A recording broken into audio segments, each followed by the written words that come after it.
ADGP MR Ajith കുമാറിനെതിരെ vigilance അന്വേഷണത്തിന് ശുപാർശ വന്നിട്ടുണ്ട് എന്നുള്ളതാണ് ഏറ്റവും പുതിയ വാർത്തയിലേക്ക് പോകേണ്ടത്. PV അൻവറിന്റെ മൊഴിയുടെ അടിസ്ഥാനത്തിലാണ് നടപടി ഉണ്ടായിരിക്കുന്നത്. 5 കാര്യങ്ങളിൽ അന്വേഷണം നടത്താനാണ് DGP ശുപാർശ നൽകിയിരിക്കുന്നത്.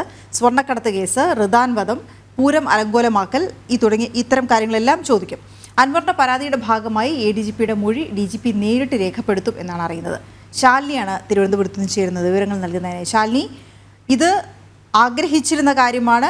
ഇത് ചില കാര്യങ്ങളിൽ മാത്രം ഒതുങ്ങുന്നു എന്നുള്ളതേ ഉള്ളൂ. വിഷയങ്ങൾ ഇനിയും ഒരുപാട് കിടക്കുന്നു ചോദ്യം ചെയ്യുന്നതിനായി. പക്ഷേ DGP നേരിട്ട് ADGPയെ ചോദ്യം ചെയ്യുന്നു, വിവിധ വിഷയങ്ങളിൽ മൊഴി രേഖപ്പെടുത്തുന്നു എന്നുള്ളതാണ് അറിയുന്നത്. പ്രതീക്ഷയോടെയാണ് അത് കാണേണ്ടത്. എന്താണ് വിവരങ്ങൾ?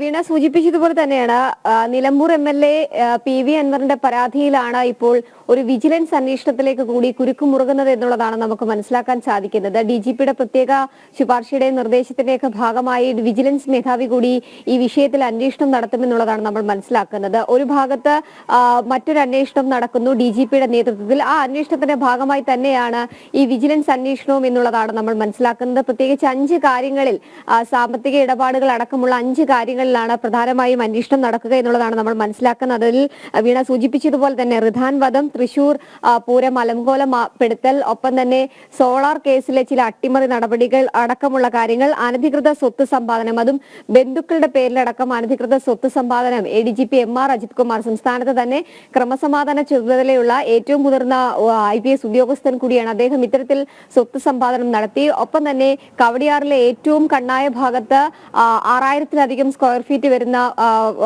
വീട് വെക്കാനുള്ള നിർമ്മാണ പ്രവർത്തനങ്ങൾ അടക്കം നടന്നു. ഇതിനടക്കം എവിടെ നിന്നാണ് സാമ്പത്തികം കണ്ടെത്തിയിട്ടുള്ളത് എന്നതടക്കമുള്ള കാര്യങ്ങളിലാണ് ഇത്തരത്തിലൊരു പരിശോധനയും വിജിലൻസിന്റെ അന്വേഷണവും നടക്കാൻ പോകുന്നത് എന്നുള്ളതാണ് നമ്മൾ മനസ്സിലാക്കുന്നത്.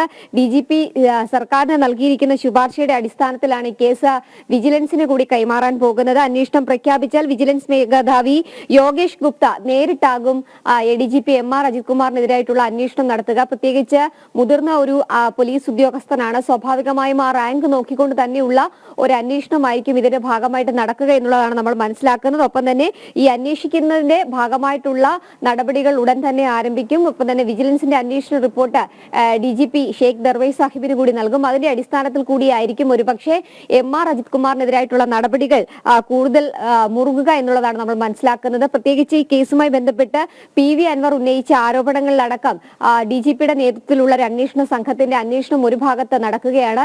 7ഓളം ഉദ്യോഗസ്ഥർ, ഉന്നത പോലീസ് ഉദ്യോഗസ്ഥരടക്കമുള്ളവർ അന്വേഷണ സംഘത്തിലുണ്ട്.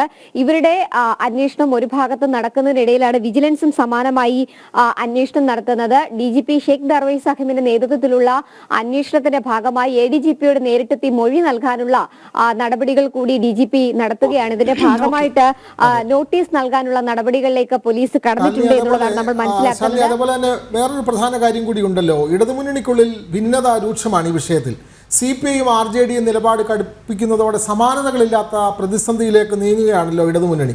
ഇടതുമുന്നണിയിൽ നിന്ന് CPI കടുത്ത എതിർപ്പ് അറിയിച്ച രംഗത്ത് വന്നെങ്കിലും മുഖ്യമന്ത്രി ഇന്നലെ ADGPക്ക് സംരക്ഷണം തീർക്കുകയായിരുന്നു. നടപടി സ്വീകരിക്കാത്തതിൽ വിശദീകരണവുമായി ഇടത് കൺവീനറും രംഗത്ത് വന്നിട്ടുണ്ടല്ലോ.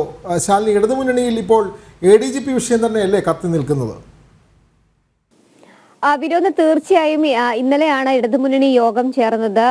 TP രാമകൃഷ്ണൻ ഇടതുമുന്നണിയുടെ കൺവീനറായ ശേഷമുള്ള ആദ്യ യോഗമാണ്, LDFന്റെ കൺവീനറായ ശേഷമുള്ള ആദ്യ യോഗമാണ്. ഈ യോഗത്തിൽ നമുക്ക് കാണാനായത് വലിയ രീതിയിലുള്ള വിഭാഗീയത, വിമർശനങ്ങൾ, പൊട്ടിത്തെറികൾ ഉണ്ടായിട്ടുണ്ട് എന്നുള്ളതാണ്. അതിൽ പ്രധാനമായും മുന്നണിയിലെ തന്നെ പ്രധാനപ്പെട്ട ഘടകകക്ഷിയായ CPI തന്നെയാണ്. തുടക്കം മുതൽ തന്നെ CPI MR അജിത് കുമാറിനെ സംസ്ഥാന സർക്കാരും CPM-ഉം സംരക്ഷിക്കുന്ന ഒരു നിലപാട് സ്വീകരിക്കുന്നുണ്ട് എന്നുള്ള പ്രതികരണം പരസ്യമായി തന്നെ രേഖപ്പെടുത്തിയതാണ്. യോഗത്തിൽ കയറുന്നതിന് മുൻപ് തന്നെ ഒരു അവൈലബിൾ യോഗം CPI ചേർന്നിരുന്നു. ആ CPIയുടെ തീരുമാനം നേരിട്ട് CPM-ന്റെ സംസ്ഥാന സെക്രട്ടറിയെ അറിയിക്കുകയും ചെയ്തൊരു സാഹചര്യം ഇന്നലെ രാവിലെ നടക്കുകയും ചെയ്തിരുന്നു. പക്ഷേ യോഗത്തിൽ പ്രധാനമായും ഈ വിഷയം ചർച്ചയായിട്ടില്ല എന്നുള്ളതാണ്. ആ ചർച്ചയായിട്ടുണ്ടെങ്കിൽ പോലും അവിടെയും ഇവിടെയും തൊടാത്ത രീതിയിലുള്ള ചില പരാമർശങ്ങൾ മുഖ്യമന്ത്രിയുടെ ഭാഗത്തു നിന്ന് ഉണ്ടായതല്ലാതെ കാര്യമായ ചർച്ചകളോ അല്ലെങ്കിൽ MR അജിത് കുമാറിനെതിരെ കൃത്യമായ നടപടി എടുക്കുമോ എന്നതടക്കമുള്ള കാര്യത്തിൽ ഇടതുമുന്നണിയിൽ ഒരു വ്യക്തത വന്നിട്ടില്ല എന്നുള്ളതാണ് വിനോദ് സൂചിപ്പിച്ചതുപോലെ തന്നെ RJDയും ഈ വിഷയത്തിൽ ഇടഞ്ഞു നിൽക്കുന്ന ഒരു സമീപനമാണ്. പ്രത്യേകിച്ച് RJDയുടെ ഭാഗത്തു നിന്നടക്കം ഈ വിഷയം അജണ്ടയിൽ ഉൾപ്പെടുത്തിക്കൊണ്ട് തന്നെ ചർച്ച നടത്തണമെന്നൊരു ആവശ്യം ഇവർ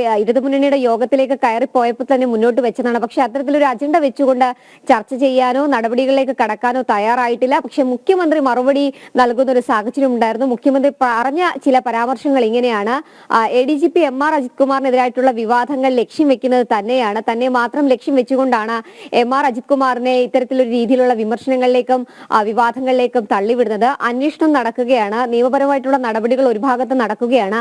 ആ നടപടികൾ പൂർത്തീകരിച്ചതിന് ശേഷം മാത്രമായിരിക്കും എന്തായിരിക്കും വേണ്ടത് എന്നൊരു കാര്യത്തിലേക്ക് സർക്കാർ അന്തിമമായി എത്തുക എന്നൊരു നിലപാടാണ് മുഖ്യമന്ത്രിയും ഈ യോഗത്തിൽ അറിയിച്ചിട്ടുള്ളത്.